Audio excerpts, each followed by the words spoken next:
This is the Behind the Line podcast, and this is Pacific Northwest Headline News for Monday, May 9th, 2022. Well, like many other large cities in Washington, the Everett Police Department had a higher than average number of officers leave the department in 2021. I wonder why. To help the department meet its goal of hiring at least 25 officers in 2022, the Everett City Council has approved increased hiring incentives from $15,000 to $30,000, depending on the applicant's experience. All these moves to get rid of quote-unquote bad officers and then the vaccine mandates. And now they're going to end up paying twice as much for cops to refill the ranks. Real smart. Washington Senator Patty Murray held a news conference Friday saying she was furious and spitting mad at the conservatives on the Supreme Court for being so cruel. Her comments came following recent reports that the Supreme Court plans to overturn Roe v. Wade. Murray was joined at Planned Parenthood in Seattle by female leaders across Washington who discussed protecting the legal right to have an abortion and the need to pass the Women's Health Protection Act. That will be a federal law which would ban the government from putting restrictions on abortion services. Again, the Supreme Court ruling will only hand the authority back to the states where it should be. So abortion, unfortunately, isn't going away in a lot of these states, Washington, Oregon, and California in particular.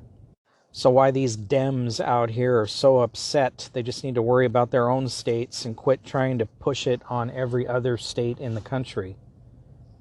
Abortion is not reproductive health care. Sorry.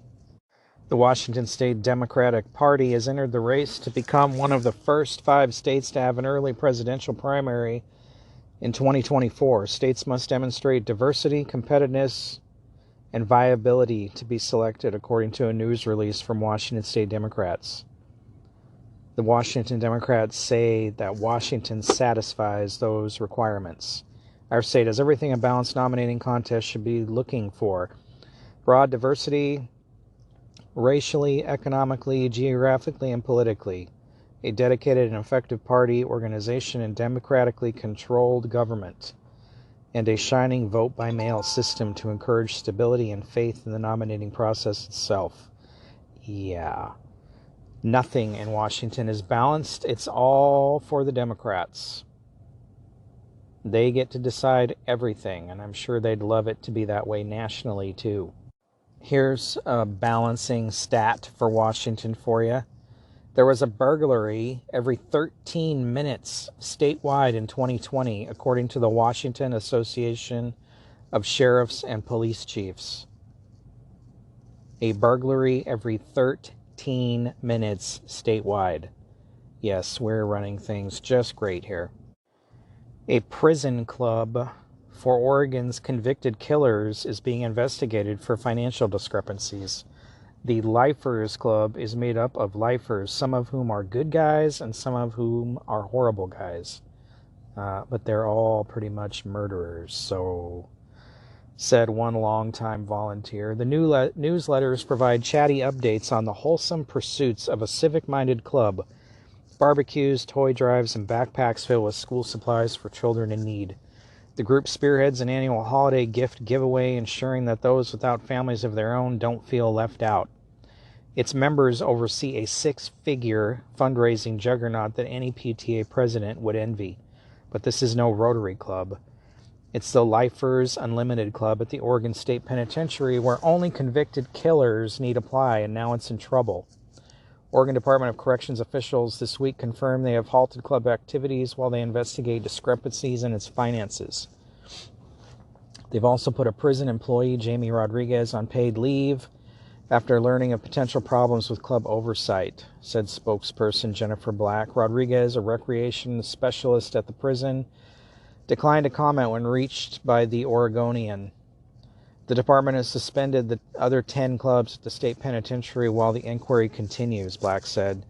The agency has declined to release details about how much money the Lifers Club takes in, mostly from other prisoners, and what members do with it. The state has also so far declined to turn over internal audits of the group. A source with direct knowledge of the investigation said it was a recent change in leadership at the penitentiary that led to the review of the 50-year-old club, one of the few of its kind in the nation. Longtime Superintendent Brandon Kelly resigned early this year amid an unrelated personnel investigation, and corrections officials subsequently discovered potential discrepancies related to the punch card program used by the Lifers Club. Prisoners could use the cards to buy food and goods sold by the club. State Penitentiary in Salem has long stood out not only for its robust culture of prisoner-led clubs, but also for unusual autonomy they enjoy. This is the same prison where in recent years another club convinced officials to allow the installation of an elaborate Japanese garden. Over the years, the Lifers Club transformed into a thriving business enterprise, selling meals, snacks, and personal items like toothbrushes and raincoats to prisoners, and using the proceeds to pay for perks like a coffee machine in the visiting room and improvements to the 18-hole mini golf course on the prison grounds. These people are in prison. Does it sound like they're in prison to you? California's public school districts are paying an education consultant $5,000 an hour to lower educational standards and change the math curriculum, according to watchdog group Open the Books. Here we have a professor. She's involved in teacher training in the Oxnard School District in California. She signs a contract with the district to provide 8 hours of this teacher training to the tune of $40,000, said Open the Book's Adam Andrzejewski. When this comes out in the press through a whistleblower, she actually threatens to call the police and her lawyer on the whistleblower, and Twitter actually removed the tweets that exposed this contract.